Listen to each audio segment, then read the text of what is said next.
terlebih dahulu berdoa dimulai.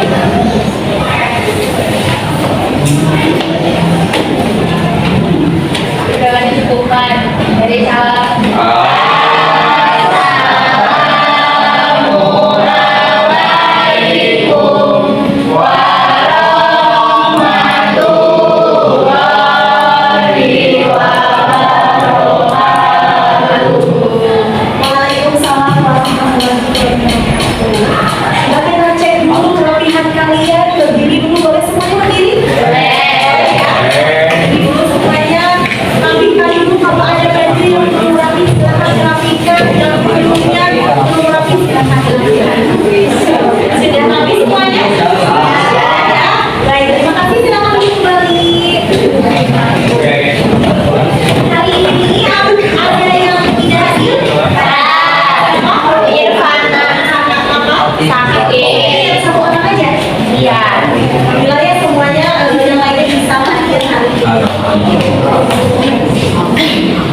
Hari ini kita akan mempelajari suatu materi yang ada di kelas 11 ya. Materi ini mudah-mudahan bisa menghantarkan kalian supaya lebih semangat lagi, lebih tertarik lagi gitu ya mempelajari ilmu biologi. Jadi semuanya lebih semangat lagi nih belajar. Jadi bareng-bareng ya, salam biologi.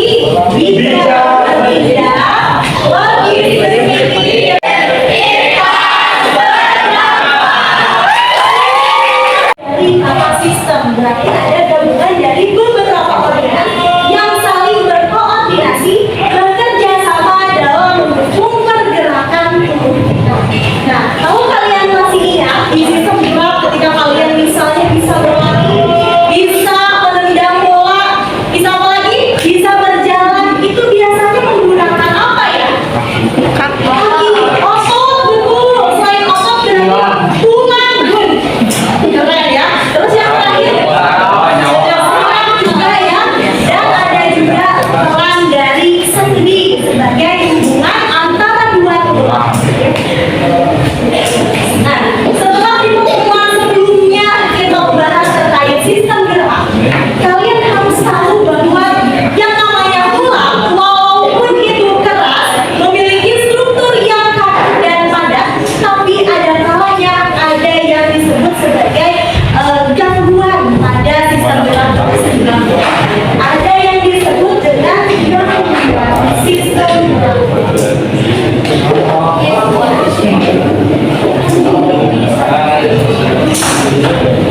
Kalau melihat dari katanya gangguan, menurut kalian apa sih itu gangguan? Saya tuh diganggu tuh sama itu tuh, sama yang di pojok tuh yang cowok tuh misalnya. Gitu ya misalnya. Contoh. Dan saya mah merasa terganggu ya hidup ini karena ada dia. Apa sih yang terjadi di pikiran kalian? Apa yang dinamakan dengan gangguan? Masalah. Iya, sekali lagi.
supaya penanganannya itu tepat. Nah, pada saat jatuh dari ketinggian, biasanya menurut kalian bagian tubuh apa sih yang berpotensi rusak? Kepala. Betul. Nah, kepalanya yang bilang tengkoraknya, betul sekali. Nah, bisa karena tadi tulangnya yang mengalami kerusakan. Iya. Betul. Misalnya tadi tulangnya rusak atau disebut dengan patah tulang. Kalau di biologi itu disebut dengan fraktura. Ya. Nah, jadi tujuan pembelajaran hari ini kita akan mempelajari mengenai kelainan-kelainan yang mempengaruhi sistem gerak tubuh kita, sekaligus kalian nantinya bisa merekomendasikan penanganan, pencegahan, dan teknologi yang tepat untuk menangani atau untuk mengobati kelainan-kelainan yang ada pada sistem gerak. Kita lihat ada dua aktivitas di kanan dan kiri. Misalnya di sini ada orang yang sedang rebahan ya. Sini rebahan, terus biasanya kalau rebahan apa? Sekolah.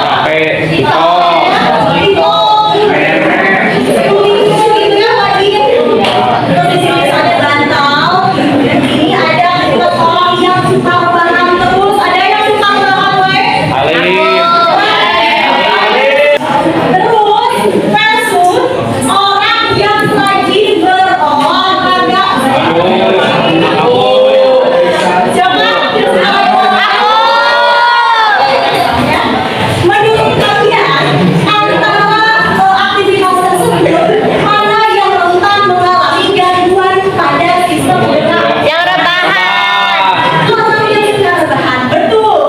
Kenapa kira-kira ada yang tahu nggak? Karena Kasih tahu. ya karena jarang Semuanya ada lagi. karena geraknya sering Pakai sering. Ada yang mengalami sistem lainnya pada sistem gerak akibat aktivitas ini kira-kira kenapa? Ya terus jarang beraktivitas ya. Tuh. Dunia salah. Kalau kita bandingkan dengan dua aktivitas ini, tadi orang yang suka rebahan berarti jarang beraktivitas ya.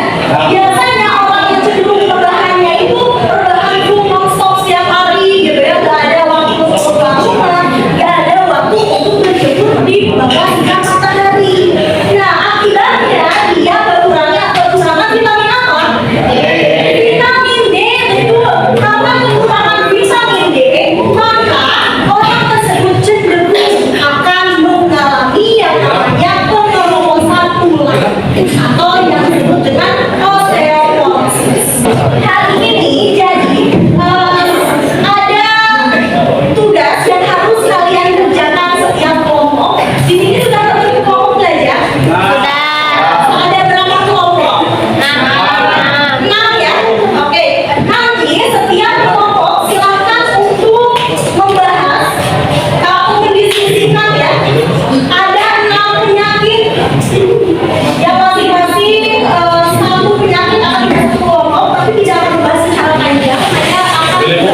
Tiap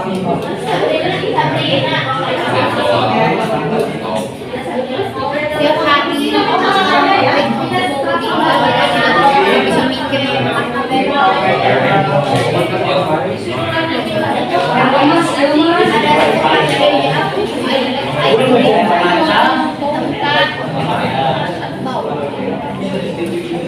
Ya kan udah sih Pak Cici itu tuh udah ngomong ambil aja, ambil.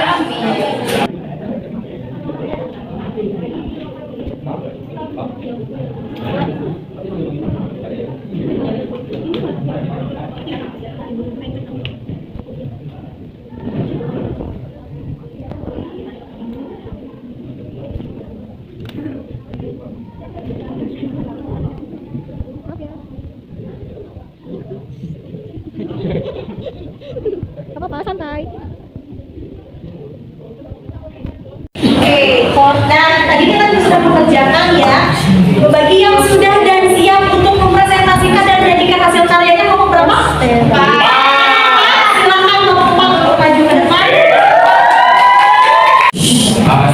Assalamualaikum warahmatullahi wabarakatuh. Jadi pada kesempatan kali ini kelompok 4 akan mempresentasikan tentang hipotesis. Tapi sebelum itu kita akan memperkenalkan diri terlebih dahulu. Aku Luna. Aku Linda. Aku Tina. Gejala hipotesis adalah hukum membunuh dari tubuh baru membuka kepala menjauh. Selanjutnya ada penyebab apa sih? Yang pertama ada posisi tubuh yang buruk, yang kedua ada kelainan struktural tulang belakang, yang ketiga ada kondisi medis tertentu, yang keempat adalah penyakit yang melemah tulang. Kami ketiga, hipotesis penyerang bagian tubuh atas sama bagian belakang. Selanjutnya ada cara pengobatannya yaitu terapi fisik untuk memperkuat otot. Yang kedua penggunaan penyangga tulang belakang. Yang ketiga obat pada nyeri atau obat untuk kondisi yang mendasarinya. Yang terakhir ada pencegahan hipotesis. Mencegahnya yang pertama ada menjaga postur tubuh yang baik, kedua ada memperkuat otot baik dan tubuh. Yang ketiga ada menjaga berat badan ideal, dan yang terakhir rutin berolah. Ada lagi yang minta maaf? Oke, terima kasih. Kita kasih apresiasi dulu kalau berarti kita lupa ya. Jadi kalau kata saya apresiasi dulu Pak, kalian harus bilang apresiasinya kasih W, kasih O, kasih W, wow keren, wow keren, gitu ya, siap nggak? Satu dua tiga, apresiasi dulu untuk kelompok 4. Kasih W, kasih O, kasih W, wow keren, wow keren. Gangguan pada sistem gerak kita bisa klasifikasikan, kita bisa bedakan menjadi beberapa bagian. Yang pertama gangguan kelainan yang menyerang fisik dari sistem gerak itu sendiri atau gangguan mekanik.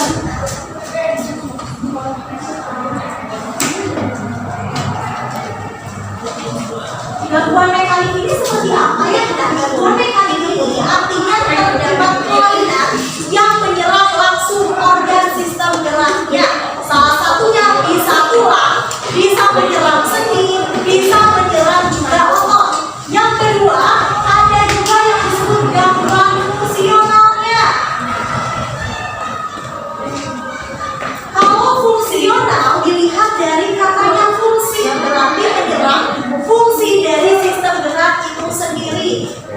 Kalau fisik atau gangguan mekanik ini tadi contohnya bisa patah tulang karena menyerang langsung dari organ tulang itu sendiri.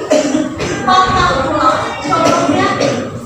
Nah, kalau fungsional berarti adanya penurunan fungsi, adanya kerusakan fungsi dari organ-organ sistem gerak. Contohnya apa sih penyakit yang mengganggu fungsi kira-kira apa ya? Yang tadi pengeroposan tulang ada yang membahas penyakit apa namanya? Anak kelompok pengeroposan tulang osteo.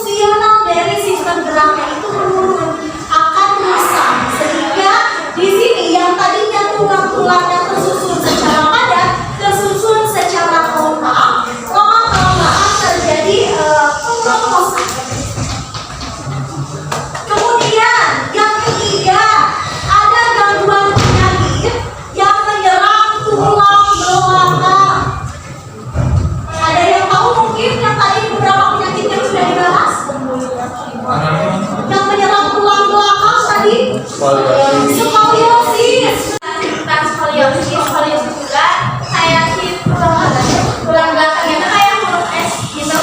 Kita gara-gara kita kan sering kumpul posisi menulisnya bagaimana misalnya kayak gini. Kalau boleh ya nanti kalau kalian bisa skoliosis kalian ya.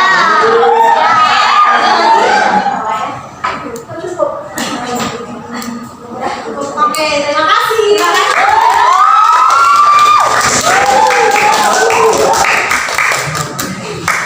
Terakhir, terima kasih banyak atas perhatiannya.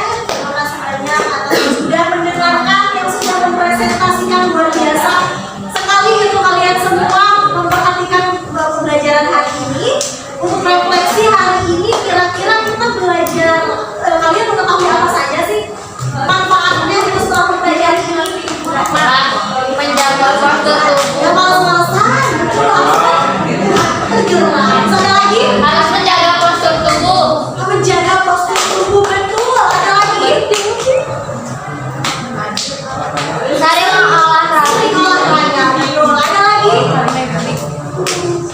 Membanyak apa ya aktivitas.